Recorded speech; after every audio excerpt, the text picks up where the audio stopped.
Food represents who we are. Food represents our identities, cultures, families, histories, hardships, and successes, and every other aspect of our being.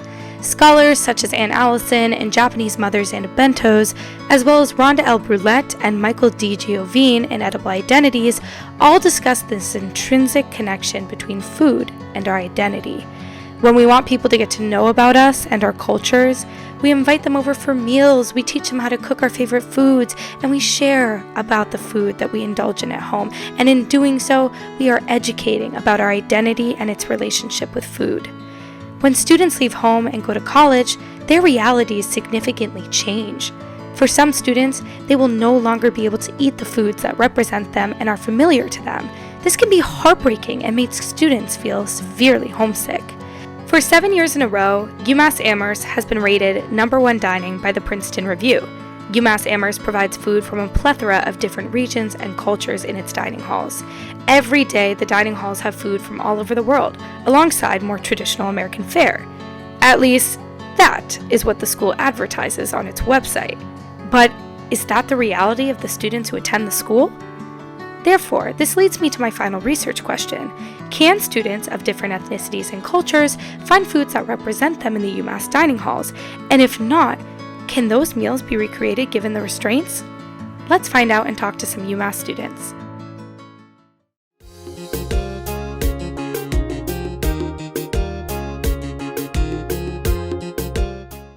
Hi everyone, I'm Kanisha. I'm a double major in political science and social thought and political economy. My ethnicity is Haitian. I'm Haitian American, and I use she, her pronouns. So I have a couple of favorite dishes. I might name I'm gonna name like two, and then we'll just go from there. The first one would be black rice. It's called di jonjo. It's rice made with like mushrooms, so it makes the rice darker. And then I love fried pork. We call it griot in Creole. And basic mac and cheese. And then my second favorite dish would be white rice and something called ligim, which is like, how would I describe it? It's a bunch of greens placed on top of rice. And usually you can add like seafood in it, or you can have it plain. Also just like rice and peas in general too. So yeah, let's see if we can find that at UMass. That might be a little difficult, but we'll see. I also forgot to mention that I love fried plantain. In Creole, we call it banan peze. So I know sometimes Ham has it, but we'll see if they have it tonight. But yeah, I know that UMass, once a year, they do like different cultural nights. And one night they had like Haitian dishes. And that was super yummy. I really do appreciate UMass when it comes to, try to cater to the demographics at UMass. And they do cultural nights. And I feel like some other universities may not do that, so I do appreciate the effort in like acknowledging all types of cultures at UMass. But yeah, let's see what we can find.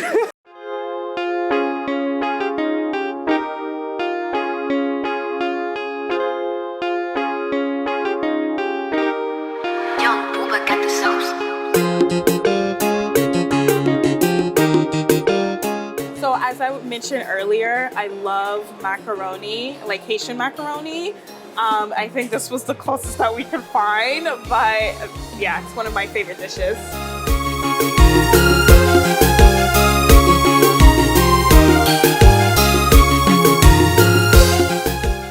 Should we dive into the rice and pork? Yes, for sure. So as you eat, tell us, like, does it taste similar? Is it kind of hitting the mark, or is it off? Very similar. That's really good. Pretty similar. Rice and beans is like I was saying, is a staple in Haitian dishes. So I think this really hit the nail. And how is it with the pork in it too? Pretty good. The pork is good. Mm-hmm. Now it's not the same sort of pork, obviously, or how we like make it is different. But yeah, pretty close. Like, how do you think it tastes? I think it tastes really good. Obviously, like, You know, I've had the pleasure of going to Kanisha's house, eating the food cooked by her mother. It's never going to reach that, but It's never gonna reach we did that. better than I thought we were going to do. No, that's Like, what I was saying, like, way better than I anticipated, because for some reason I wasn't expecting to find anything. I was like, I was even skeptical about having this interview, because I'm like, are you sure you want to try to find Haitian dishes at camp? Like, I don't think that's possible, but, you know, you never know. And like we had to scavenge, like we had to go and look. And Yeah. There wasn't like a sign that said Haitian food. no, we definitely had to Like, go like had to- make do with what was there. I think what's really interesting is that Latin dishes and Haitian dishes are actually very similar. And in general, a lot of Caribbean dishes are pretty much similar. There's some sort of rice and, like I was saying, some sort of bean. So I think we were able to find something really close to it because of the Latin cuisine that's there. In your opinion, why is it important to have culture represented, and in this case, specifically at UMass, which is a PWI? Well, I think the answer is in the question itself, right? Like, when you do attend a PWI as a ethnic minority, it is important to have, it's important that your school represents you somehow, some way, and they know that, you know, there are certain demographics here that need to be catered to.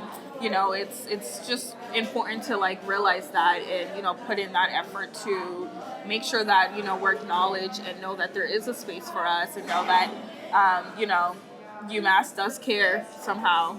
Yeah. Yeah. Now that we've had a bite to eat, we've tried the food, given the restraints of this dining hall, how close do you think we came to a Haitian dish?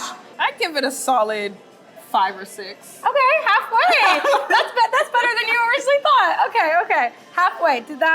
Did that shock you? It really did. I even think just the concept too, whether, you know, even if it's not fully cooked, like a Haitian meal, I think the concept of having rice and beans and meat and, you know, macaroni, like that concept is there. And so that's why I was like, yeah, definitely.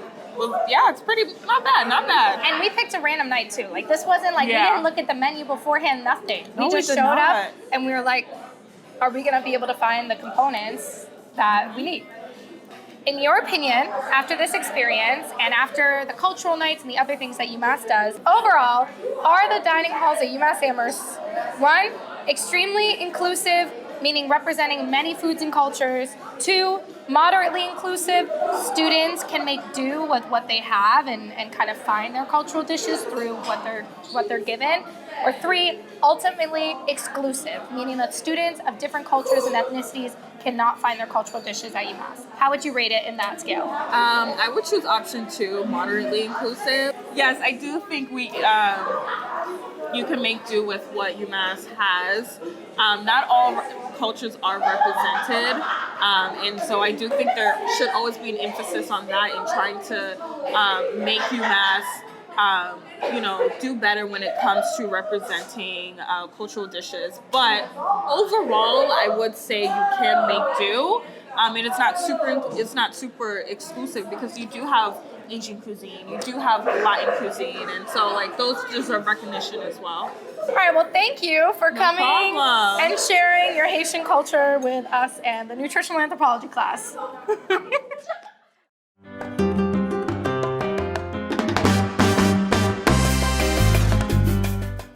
My name is Angel Munoz, and I identify as a Mexican Guatemalan. I'm first gen. I go by she, her pronouns. So my favorite cultural dish at home are garnachas, which are like little fried tortillas, and then on top you have shredded meat, and then you have this like little red sauce, and then you have like cheese, queso fresco it's called, on top, and you usually get a portion of like 8 or 12. It's a traditional Guatemalan dish. My other favorite dish is our pupusas, which are kind of like quesadillas, but they're from a different country. They're from El Salvador, and they're kind of like closed. So quesadillas open at the end, but pupusas are closed, and they usually have cheese with this plant called, I can't remember. And then pork and beans, or what else? Sometimes they've even made like ones with seafood inside, but I've never had them, so I don't really like it. I think that for the dining hall, we have a pretty good dining hall compared to other schools. I remember going to an event my freshman year with my mom during family weekend, and we were in the Worcester dining hall, and one of the main chefs came up to my mom and was asking her to send him some of her recipes so he could make it more inclusive for students who are of Hispanic origin. But I've noticed that a lot of the main dishes that they have are not as specific to certain cultures. For example, they have a lot of what you can say Mexican food, like burritos, tacos, rice and beans. I feel like I end up eating that a lot more than actual traditional foods that I would eat at home, for example. Sometimes they'll have some good stuff, like birria tacos. I've only had it once on campus, and I wish that they would bring it back because it's so good. All right, do you think we're gonna have luck today finding a traditional dish? I don't know, we'll see.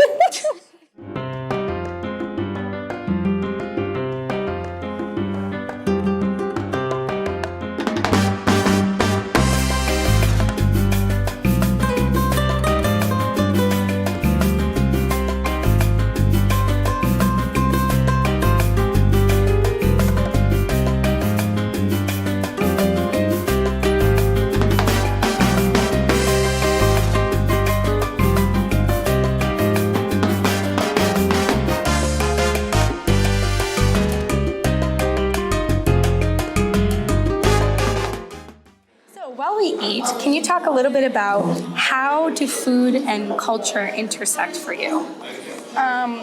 For me, I think food is a very big part of my culture. I think, at least for me, in my household, there's a rule that we always eat together as a family, and like we put away all of our stuff, and like it's different with my sister because she is. Well, at least with my nephew, since he's a baby, we don't really eat with him, but like all the adults will sit down and eat together after a long day. And what we eat, I think, regardless if it's takeout or if it's our own food, what matters is that we're together eating. So I guess I can say that food brings all of my family members together. I think it's a huge part of my culture, and I think that being from Mexico and Guatemala, I see how some of the plates are very similar, but I also see how they're so different, and it makes me appreciative of being from those two countries. So overall, do you feel like, and I kind of asked this earlier, but do you think that there is representation for your cultures here? I can say for the Mexican side, yes, because they always have those like Mexican dishes. Like even some of the names for the foods will say Mexican brownie or Mexican this. And so it gives good representation. But when you get into like other countries in the Latin American diaspora, there's not that much representation. For example, I don't really see a lot of like Guatemalan cultural dishes. It might be because they don't know about any of the traditional foods, but I think I make do with what's there. How do you think students who maybe don't see their culture represented as much, how do you think that they might feel like being away from home and then coming here and not really always seeing themselves represented? It's a big struggle because you want to feel comfortable in a place like here where you are, in a big school taking all these hard classes. At least for me, food is a comfort, so if I didn't have that comfort and that representation, I wouldn't feel as welcomed on campus as I am. So this kind of goes into one of my last questions. Why is it important to represent different cultures at a university? Specifically speaking, why is it important at a PWI to represent different cultures?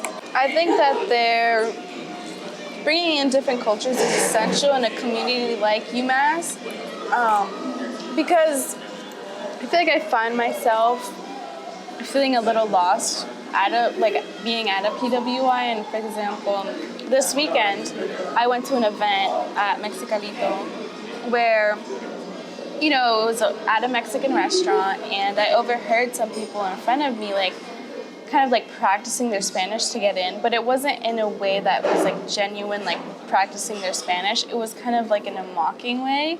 And so I feel like incidents like that are not uncommon on campus. But at least with the food, it's bringing awareness to what other cultures are like and what they eat. And like, even if it isn't necessarily combating something like what happened that night, it's still kind of bringing awareness, I guess, of other cultures and what they eat. So today, given all the restraints of the dining hall, do you feel like we were able to recreate something that is similar to maybe what you would have eaten at home? Yes, because most of my dishes, like what I eat for dinner at home, consists of rice and beans and a salad and some meat, either chicken or beef. So it's pretty good. So this is like exactly what I would eat at home. It's not a traditional dish that I would find, for example, actually in Mexico or actually in Guatemala, but this is what I eat at home. Okay, so on a scale from 1 to 10, how would you feel like this represents your culture? Not that much. It's like a 3, a 4. I would say maybe like a 3, Okay. maybe because of rice and beans. But I also wasn't looking to recreate something from my culture. I was looking to recreate something that I would eat at home. Okay. So So on that scale, where does it fall? at home, I would say it hit. Okay. Yeah, because I usually like, it might not be the exact same thing, but I always tend to eat like rice and beans and a salad and then chicken. Okay, so in that regard, it hit. Yeah. Okay. All right. In your opinion, are the dining halls, 1, extremely inclusive, meaning they represent many cultures and foods? 2, moderately inclusive, meaning students are kind of able to make do with what's provided to them? Or 3, ultimately exclusive, meaning that students are unable to represent their cultures at UMass? I would say moderately inclusive, because a lot of the people that I talk to tend to make do with what's offered, even if it's not exactly what they eat at home. And I think there are some times where the school will make an effort to try, like, to bring in new foods. But I guess compared to other schools that don't have that many options, I would say we're really lucky. And I can say that I'm really grateful to be at a school that has all these foods available to me. Yeah. Awesome. Well, thank you for your time and for sharing this with the nutritional anthropology class. Thank you. Did you have fun? Yes. All right. We're done.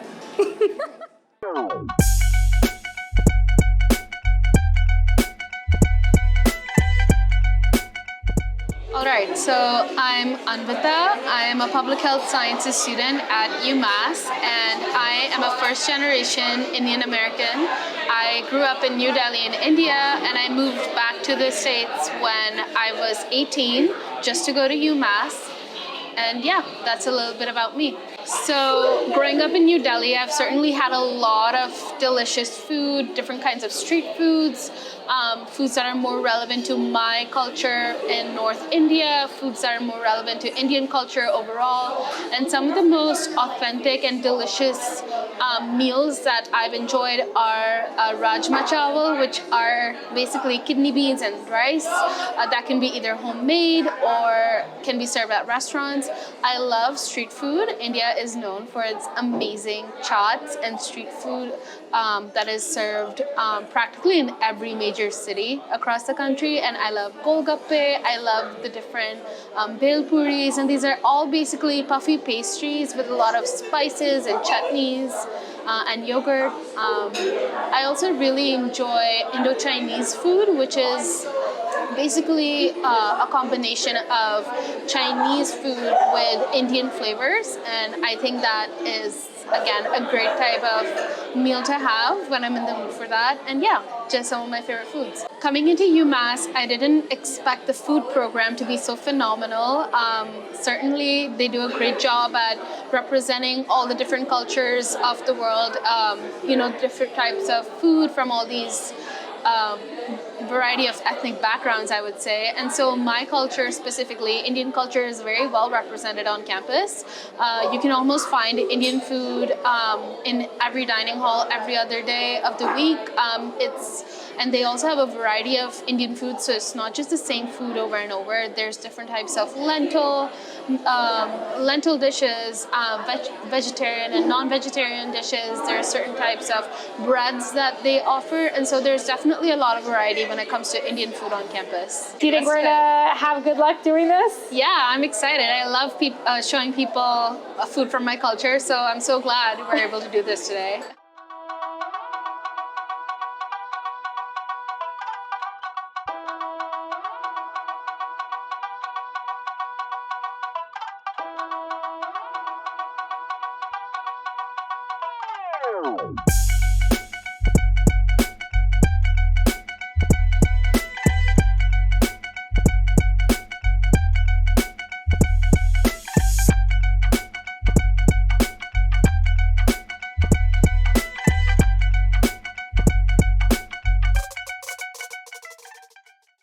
All right, what should we start with first? So I like to go in with the rice, beans, and either of the salads, actually.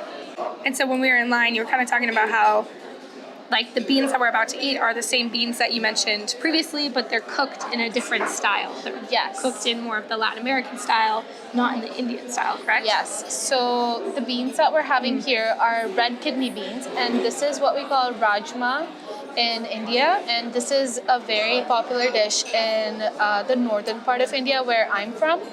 And we do a little bit of onion salad or tomato salad, so that's why I have some of the tomato onion salad going on here.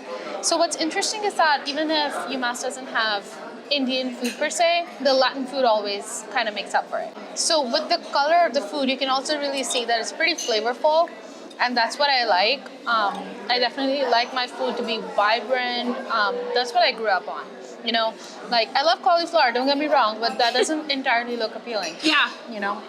All right, so in what ways do you feel like sharing meals intersects with your culture? Wow.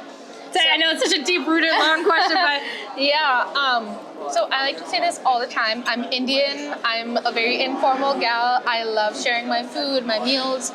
So even when my friends come into my room, the first thing I ask them is if they want a snack or water or something. So I think Indians are known to be very warm people, and they like to express that through gift giving. Like their primary love language is gift giving, and that can, you know, sometimes be expressed through sharing meals together. Like you will never not walk into an Indian home and be greeted without chai or certain, you know, tea time snacks.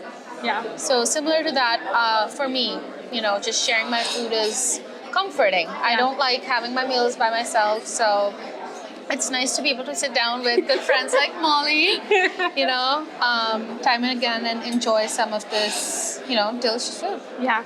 Like, why is it important to have your culture represented at school? I think that's such an investigative approach to, you know, one's identity overall, because when you come to a big school, especially like UMass, it's so easy to be lost in this amalgamation of, you know, people and cultures and different backgrounds and things like that. So when it comes to representation, it's not only about, you know, your food or your culture, rather about identities, you know. So again, like I mentioned before, I'm from New Delhi, and coming to UMass, I was scared of, you know, losing that part of myself, because living for at least 18 years in a country which is so different in its, you know, thought processes, thinking, everyday sense of being, I guess. You come to America with such hopes and dreams, but at the end of the day, you also don't want to retain that part of yourself. So when I see, you know, this plate of food here, when I go to a club or when I join a council that is very culturally influenced by India and things like that, or when there's, I would say, festivities, you know, like Diwali or Dussehra and all that kind of stuff, it brings me that sense of joy. It brings me that sense of comfort that, yeah, there's people out here that I can relate to, who relate to me, who understand what it's like being Indian from a different culture. But then we also recognize that, wow, we're this new age of Indians who are in this country making a mark for themselves. Yeah. You know? And it all comes from a simple plate of food, if you think about it. Like, I'm sitting here happy because I have this colorful, vibrant plate to look at, same thing, if I were to eat at a different location on campus that didn't really provide the same sort of food, I would be happy per se, but I wouldn't really feel connected to that experience of being here. Yeah. If that makes sense. That was profound. That was quite literally Oh my God. profound. I was like, while you were saying that, I'm like, I don't want to cut any of that. That was really, really amazing. I think, well, not only for myself, but for you, Molly, for example, I'm not sure how much you've been exposed to Indian culture or Indian food before you came to UMass, but maybe having this experience of at least seeing all that food ready, to be served, all that, amazing, good-looking food, maybe that, sort of stirs this interest inside you to want to pick up a plate and grab some of, the dals and the vegetables and the rice and the naan breads, as a lot of people call it. And it's not just, again, for Indians ourselves, but it's also for people of other cultures to come experience what it's like. Yeah. Indians are, very warm people. They want others to feel welcomed in this community. So it's an experience for both perspectives, We both learn from each other. Yeah. That's true. That's a great point. Looking down at the food that we're eating right now, do you feel like, given the restraints of this dining hall, you were able to make a dish that represented India? And on a scale from 1 to 10, where do you think this dish falls? Oh yeah, that's a great question. So again, like we went over before, rice and beans with the salad, that is a very typical vegetarian Indian meal. You will see that in a lot of homes. I picked up fries because Indian meals are pretty starch heavy, so you need some sort of starch or some sort of filling, I would say carb, to fill you up, so potatoes are great. And I would also say that the pasta brings in this cosmopolitan aspect to the food because, again, as cultural India is, it's also very progressive with, the modern world and stuff. So I would give this plate of food a solid 7 on 10. Okay, cool. Based on the vibrancy, the flavors, the different nutritional elements. Awesome. It's a fully balanced meal. Finally, in your opinion, are the dining halls, 1, extremely inclusive, meaning representing many cultures and foods, 2, moderately inclusive, students are able to make do with what's provided, or 3, ultimately exclusive, students cannot find their cultural dishes at UMass? I think 100% very inclusive. Okay, of amazing. all different foods and cultures. Amazing. Well, thank you. Thank you for joining my nutritional anthropology class and sharing a little bit about India and about your food and your culture with our class. So thank you. Yeah, thank you for having me and for allowing me to enjoy this amazing food with my friend here.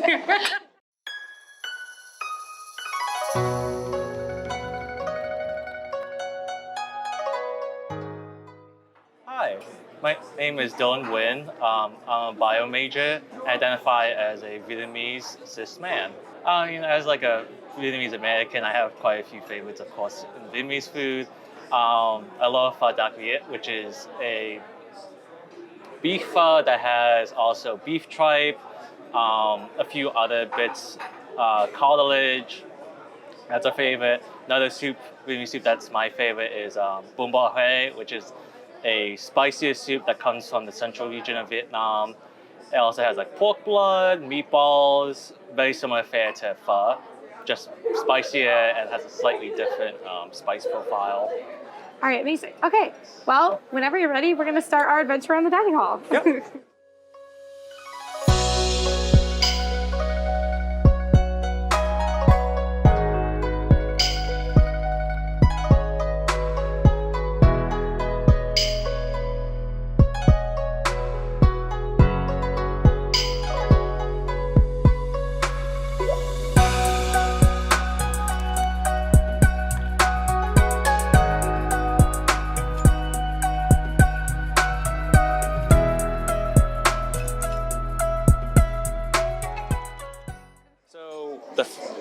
Few things. So we have the tonkatsu ramen, which is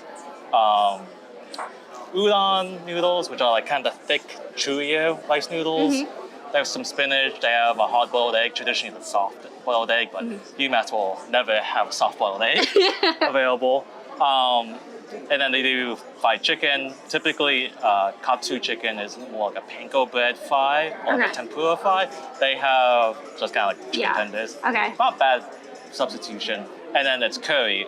Japanese curry is a very specific style of curry. It's thicker, it's sweeter. And in Vietnam, is there a curry that's similar?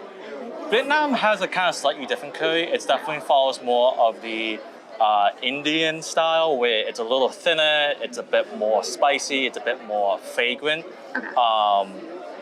Not as much curry leaves, but it's definitely still more towards that styling. Super cool. All right, awesome. And then for the kind of main dish is, Got this. it's kimchi fried rice. They have some seasoned ground beef in the kind of bulgogi style, which is like sesame, soy sauce, sugar, that type of fare. Traditionally, though, so they're kind of riffing off of a Korean Mexican fusion truck by Roy Choi, which was basically kind of one of the main like revolutions in kind of culinary in America, because it one started the food truck movement in the 2000s, but also this kind of like very big push towards not just Asian food, but like the idea of Asian fusion cuisine that start and that kind of like beginnings of like kind of the Asian food craze that you kind of see. So what ways do you feel like food intersects with your identity? And that's a very deep-rooted question, right? But just in which ways do you feel like food intersects with who you are? I mean, I think this would be explained to a lot of Vietnamese Americans too. Food is such an important part about like defining your identity. Because food means also community. It means also, a labor of love in that aspect. And for me, especially, I moved out. My family's home after my freshman year of of college, because they were moving. I just had to basically find a place to stay. And for me, it's always been a struggle now to kind of define what is home to me at my apartment. I live by myself. I live in Amherst, so it gets very desolate, and you kind of learn that aspect. And one thing that kind of does bring me is remembering and cooking a lot of these recipes. I don't have the recipe cards because Asian cooking often you kind of go as you go. And for me, that's like slowly building up kind of my repertoire of my own individualized cooking, but also remembering the things like the glazy sauces that my dad used to make, or like kind of like the French fare that my mom would sometimes make, or Italian style. And that's kind of like what helps define me of like the kind of the brighter parts of my childhood, but also like what makes me comfortable. Yeah. I think food defines a lot about what a household is. I think it's very hard to not say food is not associated with a household. It's so much about what you're willing to take time for, but also what are those ingredients, what that story tells, the preferences. It's such a large portion of what domesticity and what the time that you have with a lot of people. Yeah, that's I said this in one of the other filming sessions. I feel like food is like the great equalizer in a way. I think it brings people together. And not an excuse, but it's a reason to sit with someone and learn more about them and talk to them. And it's so funny because as we're sitting here, you're the last person I'm filming with. And I'm just like, I wish I could keep doing this project. Like every time I've sat down with someone and shared a meal and learned about them, I'm just like, it's all because of food. Food is the root of that. And that is just so fascinating to me. And I appreciate you sharing that. So I'm sure that's really, personal stuff to you. So I appreciate you sharing it. I remember visiting UMass 2015, 2016, and they had Vietnamese food, but like you didn't see a lot of Vietnamese work. I don't remember seeing a lot of Vietnamese workers. But you start to hear Vietnamese workers, you start to see this like shift, and it's such an important part because I think for a lot of international students, when you're so far apart from your home, you get homesick really easily. Yeah. And having those aspects of like reminders, because they even do something more like less commonly known for Americans, like buntik nut, which is like a vermicelli rice, pork belly, like this fish sauce, all of that, and that just helps you kind of stay in the zone and stay in prevent you from disassociating out of this place. Because it's rural, it's so far, but then you have little aspects of you hear Vietnamese students talking, you hear Vietnamese staff talking. For me, that kind of does remind me of the bits of home. Do you feel like UMass represents your culture with the food? Do you feel like Vietnamese culture is represented in the dining halls? I think it's food represented. I think it helps that Vietnamese food is very popularized in American consciousness now. I'm gonna switch to the. Yeah, I think there's some obscure stuff they also sometimes have, especially New Year's. I remember one time they got Bang Chun, which is a traditional, New Year's fair where it is it's sticky rice and pork belly, and it's kind of pot together, wrapped in banana leaf and steamed. Oh, that sounds so good. They had that, and it's they also had bún bò Huế available, stuff like that, and it helps a lot. It's pretty well represented. Sometimes it's not always there, but most of the time you can find something in a similar vein. Given all the restraints of the dining halls, do you feel like you're able to recreate dishes that represent you and your culture? I think I can. I think it also helps that I come from a very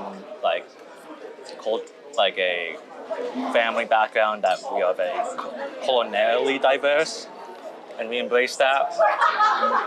But there are some days that I'm here out to eat and I'm not feeling it. So it depends on the day. It's not an everyday Sundays are awful. Yeah, Sundays tend to be are horrible. The real strikeout. In your opinion, finally thinking about everything that you kind of mentioned as we spoke, do you feel like the dining halls are 1, extremely inclusive, meaning representing many cultures and foods; 2, moderately inclusive, meaning students are kind of able to make do with what's provided; or 3, ultimately exclusive, students are unable to recreate their cultural dishes and feel excluded by UMass dining? A 5 or 4. So moderately inclusive. Moderately, because in a way, it's a lot of the Asian food they include it's because it's popularized, and that's a really big thing. It's popularized with the white consciousness. Yeah, that's a really important point to make. Well, thank you. That was wonderful. Yeah. Do you have any other final thoughts before we wrap up? I think if there's anything UMass should do is talk to the workers that you have, because you have a lot of very background workers, and that, it's a big portion, I think, of UMass's reason they can do dining. Even the head chef of UMass is an Asian man. Make no mistake, that plays a big role onto why this could occur. High five. Awesome.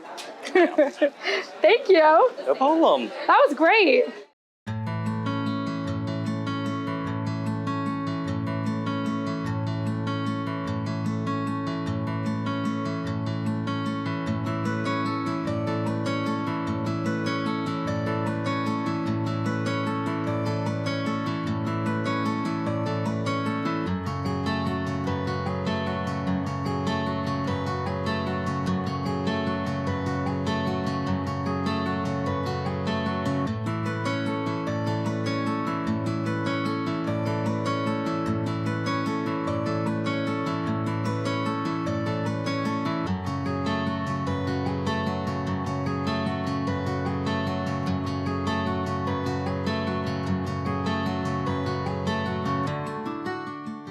Okay, so we have our.